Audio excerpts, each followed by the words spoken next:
Welcome back, everyone. Today we're taking a deep dive into a topic that I think is on everyone's mind, becoming smarter.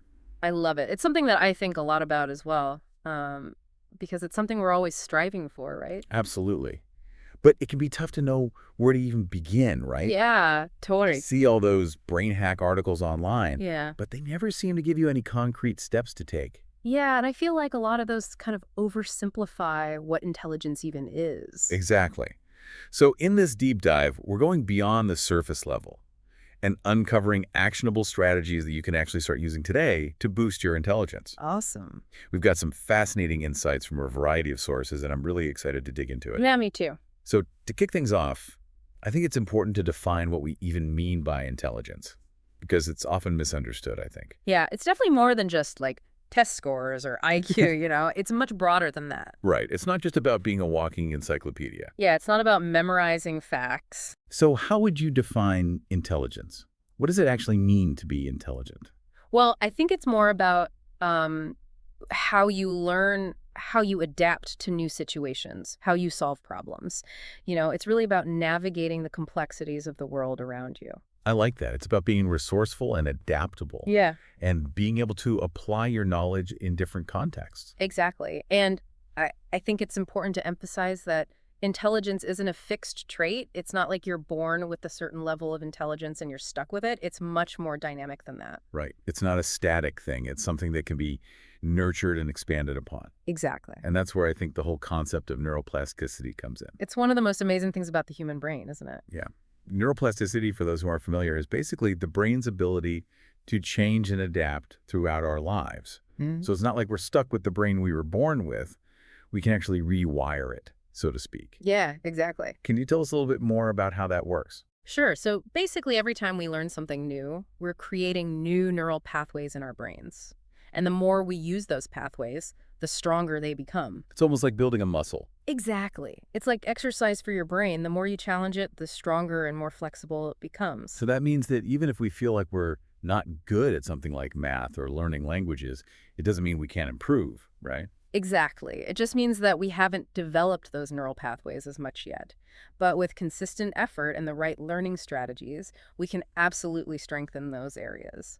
That's incredibly encouraging. So neuroplasticity is like the foundation, the biological basis for our ability to become smarter. Right. It's the amazing ability of our brains to constantly change and adapt. Now, I think it's important to address something that often comes up when we talk about intelligence, and that's the idea of a growth mindset. Can you tell us what that is and why it's so important for cognitive development? Yeah. A growth mindset is basically the belief that your intelligence isn't fixed, but that it can be developed through effort and dedication. So it's not about being born smart. It's about believing that you can become smarter. Exactly. It's about embracing challenges as opportunities for growth rather than seeing them as threats. So someone with a growth mindset might see a difficult task and think, this is going to be tough, but I'm going to learn so much from tackling it. Yeah. As opposed to someone with a fixed mindset who might say, this is too hard, I'm not good at this, I'm just going to give up. That makes a lot of sense. It's like that whole idea of seeing the glass as half full versus half empty, Yeah. right? It's all about perspective. Exactly. And research has shown that people with a growth mindset are more resilient, they persevere in the face of setbacks, and they're ultimately more successful in achieving their goals. So how can we cultivate a growth mindset? Well, I think the first step is to become aware of our own self-talk. What are the messages we're telling ourselves about our abilities? So if we catch ourselves saying things like, I'm just not a math person, we need to challenge that belief. Exactly. Instead, we can reframe it as, I may not be good at math yet, but I can improve with effort and practice. I love that. And speaking of practice, I think that's another key aspect of becoming smarter, actively engaging with information, and challenging ourselves to learn new things. Absolutely. I'm curious to hear about some specific techniques that people can use to boost their learning and retention. Well, there's one technique that I think is incredibly powerful, and that's called spaced repetition. I've heard of that. Something about reviewing information at increasing intervals. Exactly. So it leverages a principle called the forgetting curve, which basically says that we forget information over time, but if we review that information just as we're about to forget it, we interrupt that forgetting process. So it's not just about cramming information into our heads, but about strategically reviewing it to make it stick. Exactly. And there are so many different methods you can use, flashcards, spaced repetition software, but the basic principle is the same. Review information at increasing intervals to strengthen those neural connections. And, it makes sense. Like if you think about learning a new language, for example, Mm, you don't just learn a word once and then never think about it again. right. You have to keep practicing it, revisiting it, and using it in different contexts in order to really make it stick. Yeah. And spaced repetition is just a really systematic way of doing that. Now, are there any other techniques like that that can really enhance our learning? Yeah. Another one that comes to mind is something called interleaving. And that's basically the idea of mixing different subjects or types of problems during a study session rather than focusing on one thing at a time. So instead of spending an hour just studying vocabulary, I might spend 20 minutes on vocabulary, 20 minutes on grammar, and 20 minutes on listening comprehension. Exactly. And by switching between different topics, you force your brain to work harder to retrieve information, and that strengthens the learning process. It's like cross-training for your brain. Yeah, you're working different mental muscles, which makes you a more flexible and adaptable learner. I love that analogy. And I think it highlights the fact that becoming smarter isn't about some magical brain hack. It's about understanding how our brains work and then using that knowledge to our advantage. Exactly. It's about being strategic with our learning approaches and creating conditions that optimize our cognitive function. And I think it's also about being active in the learning process, right? It's not just about passively absorbing information, but about actively engaging with it and trying to make it our own. Absolutely. And that's where the concept of active recall comes in. Okay, tell me more about that. Active recall is basically the idea of retrieving information from your memory without looking at your notes or the textbook. So it's like trying to explain a concept to someone else without referring to any outside sources. Yeah. Exactly. You're forcing your brain to actively search for the information, which makes the learning stick so much better. And it makes sense.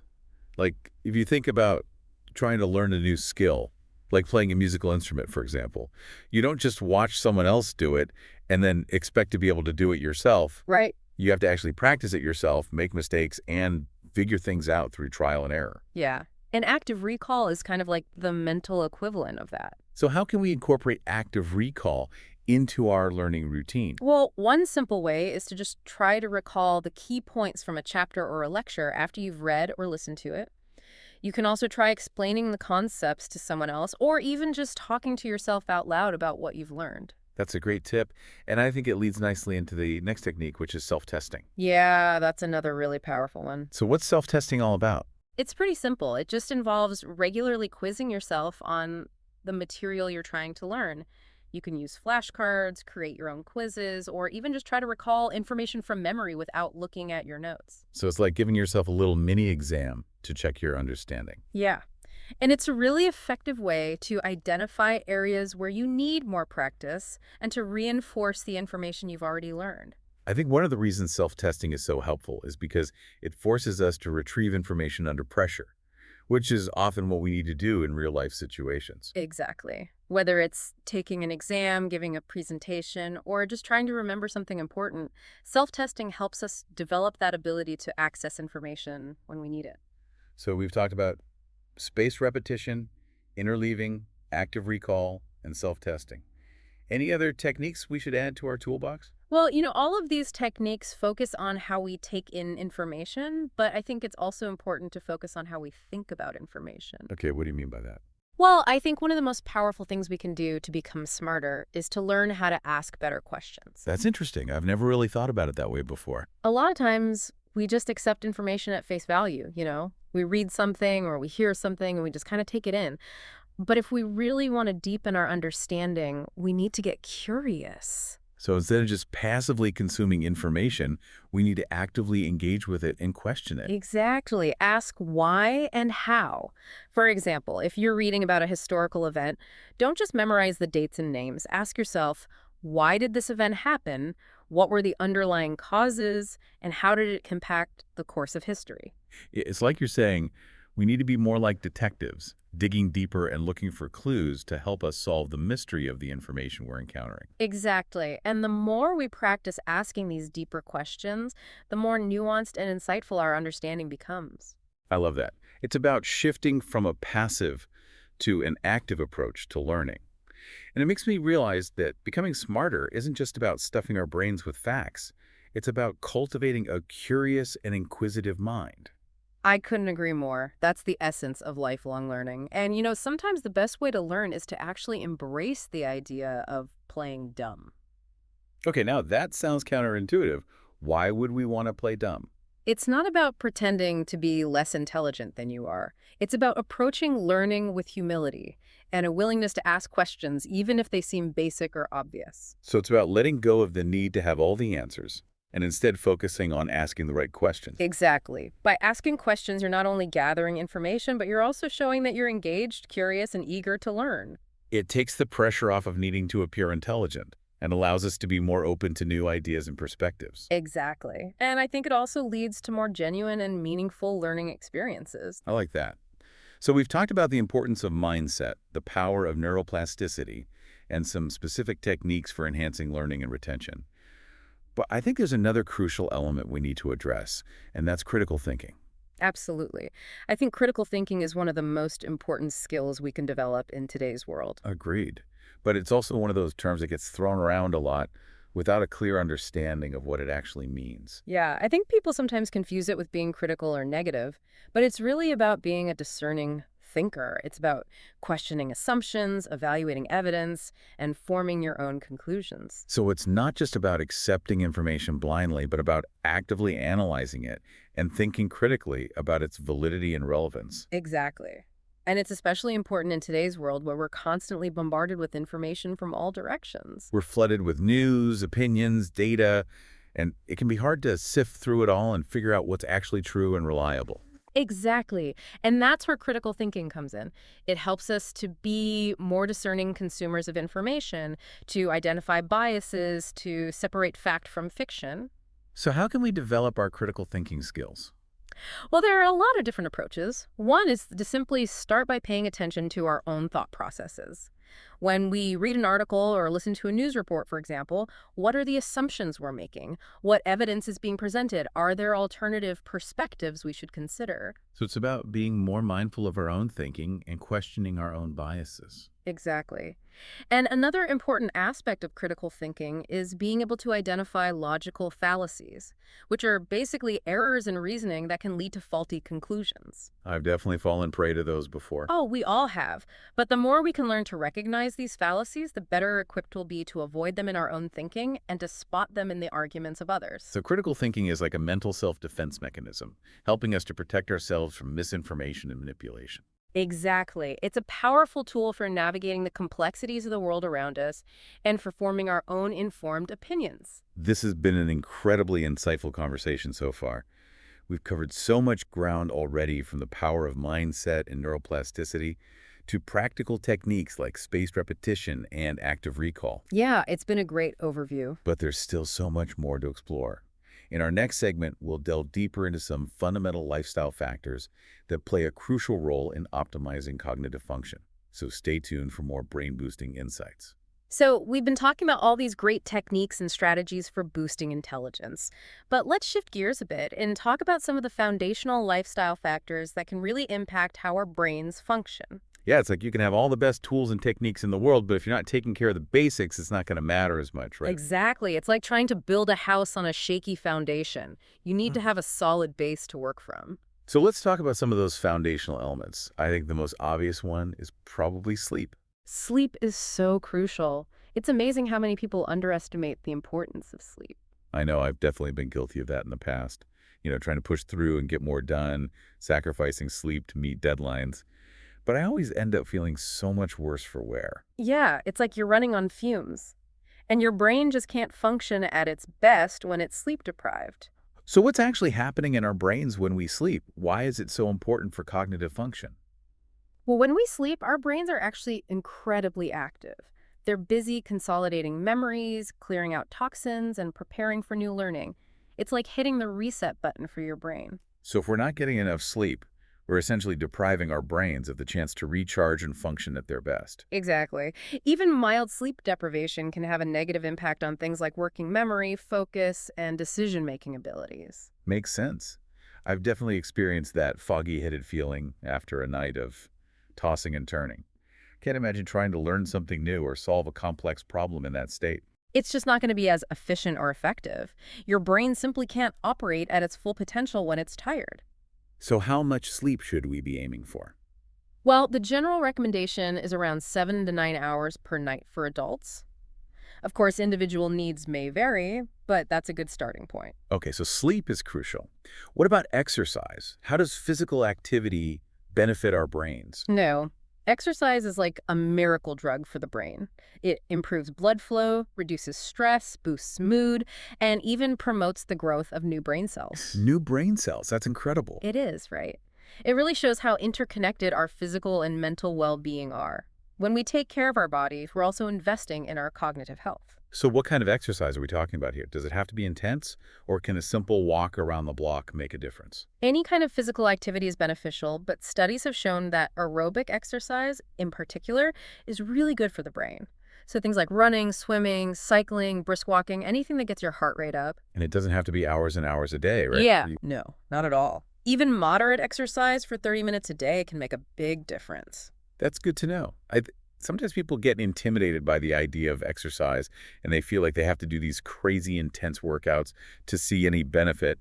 But really, it's about finding something you enjoy and doing it consistently. Absolutely. Consistency is key. Yeah. And it's about making it a part of your routine rather than something you dread. Okay, so we've got sleep, exercise, and I think the next one that naturally comes to mind is diet.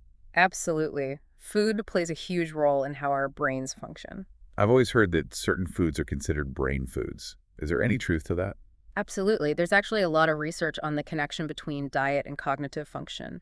And certain nutrients have been shown to be particularly beneficial for brain health. So what are some of those brain-boosting nutrients we should be looking for? Well, omega-3 fatty acids are really important. You find those in fatty fish like salmon, sardines, mackerel. Okay, so those brain-boosting fish oil supplements might actually have some merit then. There's definitely some evidence to support that. But I always recommend getting nutrients from whole food sources whenever possible. Makes sense. So fatty fish for omega-3s. What else? Flavonoids are another important group of compounds that have been linked to improved cognitive function. And you find those in colorful fruits and vegetables like berries, grapes, citrus fruits, leafy greens. So basically, eating the rainbow is good for our brains. Exactly. And let's not forget about vitamin K. It plays a role in cognitive function, and you can find it in things like leafy green vegetables, broccoli, Brussels sprouts. Got it. So a diet rich in fruits, vegetables, and healthy fats is going to support our brain health. Absolutely. Now, there's another practice that I've heard can be really beneficial for cognitive health, and that's meditation. Yes.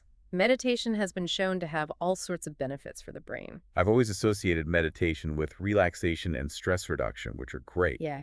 But how does it actually impact our cognitive abilities? Well, for one thing, meditation has been shown to improve focus and concentration. It also helps to enhance working memory and promote emotional regulation, which in turn supports better cognitive function. So it's not just about clearing your mind and relaxing. No, it's much more active than that. It's about training your mind to be more present, focused, and resilient. I'm starting to see a pattern here. Taking care of our physical health through sleep, exercise, and nutrition is essential for optimal brain function. But it's also about taking care of our mental and emotional well-being through practices like meditation. It's all interconnected, isn't it? Exactly. It's all about creating a holistic environment for our brains to thrive. It's like we're creating a fertile garden for our minds to grow and flourish in. I love that analogy. Now, all of this is incredibly inspiring, but I have to admit, it can feel a bit overwhelming to try and incorporate all of these things at once. I get it. It's a lot to take in. So where do we even begin? Well, I think the key is to start small and focus on consistency. Don't try to overhaul your entire lifestyle overnight. Pick one or two habits you want to improve and gradually build from there. So maybe I start by committing to getting a full 8 hours of sleep each night, and then gradually add in a daily walk or a meditation practice. Exactly. Start with something manageable and then build on that success. And as you start to experience the benefits of these small changes, you'll likely feel more motivated to continue making positive choices for your cognitive health. I like that approach. It feels more sustainable. Mm-hmm. And speaking of sustainability, I'm curious about how we can make these positive changes last. How do we avoid falling back into old habits? That's a great question. I think one helpful strategy is to create a schedule or a plan that incorporates these activities. So like scheduling a 20-minute walk each day after lunch Mhm. or setting a reminder to meditate for 10 minutes before bed. Exactly. It's like making an appointment with yourself, an appointment with your well-being. I love that. And it helps to make those activities a non-negotiable part of your day. Right. And I think it's also important to remember that you don't have to be perfect. There will be days when you don't get enough sleep, or you miss your workout, or you eat something that's not on your brain food list. That's reassuring because I think it's easy to get discouraged when we fall short of our own expectations. Exactly. It's not about perfection. It's about progress. And it's about being kind to ourselves when we slip up. Just acknowledge it, learn from it, and get back on track as soon as possible. It's a journey, not a destination. Exactly. And every small step you take towards prioritizing your cognitive health is a step in the right direction. We were just talking about how important it is to take care of ourselves physically and mentally. But I think it's also important to remember that becoming smarter isn't just about these external factors. It's also about our internal world, our mindset. Yeah. In the first part, we talked about the importance of a growth mindset, but I'd love to dive a little deeper into that. How can we actually cultivate that mindset? Is it something we can just decide to have, or is it more complex than that? It's definitely not as simple as flipping a switch, but the good news is it is something you can develop and strengthen over time. It's kind of like building a mental muscle. Okay, so how do we start building that mental muscle? What are some practical steps we can take?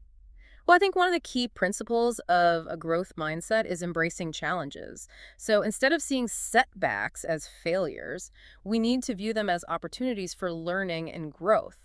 It's like instead of getting discouraged when I hit a roadblock, I should try to see it as a chance to learn something new and figure out a different approach. Is that what you mean? Exactly. Every mistake, every obstacle is a chance to refine our understanding and develop new strategies. It's all part of the process. Yeah. I think I tend to get caught up in wanting to be good at everything right away. And when I'm not, I get discouraged pretty easily. That's a common trap, and it's totally understandable. Our culture often values speed and instant gratification, but true learning takes time, effort, and persistence. So patience is a big part of it. Oh, absolutely. And another important aspect of developing a growth mindset is focusing on effort rather than innate ability. When we believe that our intelligence is fixed, we're less likely to put in the hard work that's necessary for growth. It's like the classic, oh, I'm just not a math person, and just giving up before even trying, right? Exactly. But when we understand that intelligence is malleable, that we can develop our cognitive abilities through effort and dedication, we're much more likely to embrace challenges and persevere in the face of setbacks. I love that shift in perspective. Yeah. It's not, I'm not good at this. It's, I'm not good at this yet. Exactly. It acknowledges that our abilities are not static, they're constantly evolving. And it reminds us that we have the power to shape our own cognitive development through effort and determination. That's incredibly empowering. It makes you realize that you're not limited by your perceived abilities, but rather by your willingness to put in the work. And one of the best ways to fuel that effort is to find something you're truly passionate about. When you're genuinely interested in a subject, the learning process becomes so much more enjoyable and rewarding. It's like that old saying, find something you love to do and you'll never work a day in your life. Right? Exactly. That same principle applies to learning. When you're passionate about a topic, you're naturally more curious, more engaged, and more motivated to learn and grow. And that passion fuels the effort, which in turn leads to greater mastery and a deeper sense of fulfillment. I love that. This whole conversation has been so eye-opening. We've covered so many fascinating insights about intelligence and cognitive enhancement, and I'm feeling super inspired to continue this journey of lifelong learning. But before we wrap up, I wanted to circle back to something you mentioned earlier about creating a personalized learning plan. I'm curious to hear a little more about that. Absolutely. I think it's such a powerful concept. It's about taking a proactive approach to your cognitive development. Instead of just passively absorbing information or taking random courses, imagine designing a learning plan that's tailored to your unique strengths, interests, and goals. It sounds incredibly effective, but also a little daunting. Where do I even begin? Well, it starts with asking yourself some key questions. What are you truly passionate about? What skills do you want to develop? What knowledge gaps do you want to fill? Okay, so once I've identified those areas of interest, what's next? Then think about the different learning methods that work best for you. Do you prefer reading books, taking online courses, attending workshops? engaging in hands-on experiences. I'm definitely a multimodal learner, I think. Hmm. I like to read to get an overview of a subject, but I also need that hands-on experience to really solidify my understanding. That's great. And the beauty of a personalized learning plan is that you can customize it to fit your unique learning style and preferences. You can incorporate a variety of resources and activities to create a learning experience that's both effective and enjoyable. It's like creating a roadmap for becoming the most intelligent version of myself, right? Precisely. And as you progress on this journey, remember to embrace those moments where you feel challenged. Those are the moments when your brain is making new connections and strengthening existing pathways. It's about reframing our relationship with difficulty, right? Instead of seeing it as something to be avoided, we can view it as an essential part of the growth process. Exactly. Embracing challenges helps us develop resilience, problem-solving skills, and a deeper understanding of the world around us. This has been such a fantastic deep dive. We've explored a wide range of fascinating insights and actionable strategies for boosting intelligence. It's been a great conversation. I always love talking about this stuff. Me too. Yeah. But as we wrap up, I think the most important message for our listeners is this. Becoming smarter is an ongoing process.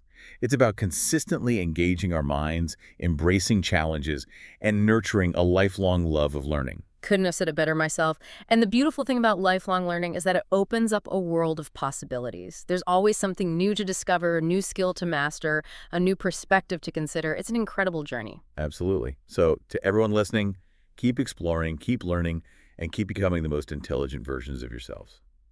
That's all for today's deep dive. Thanks for joining us.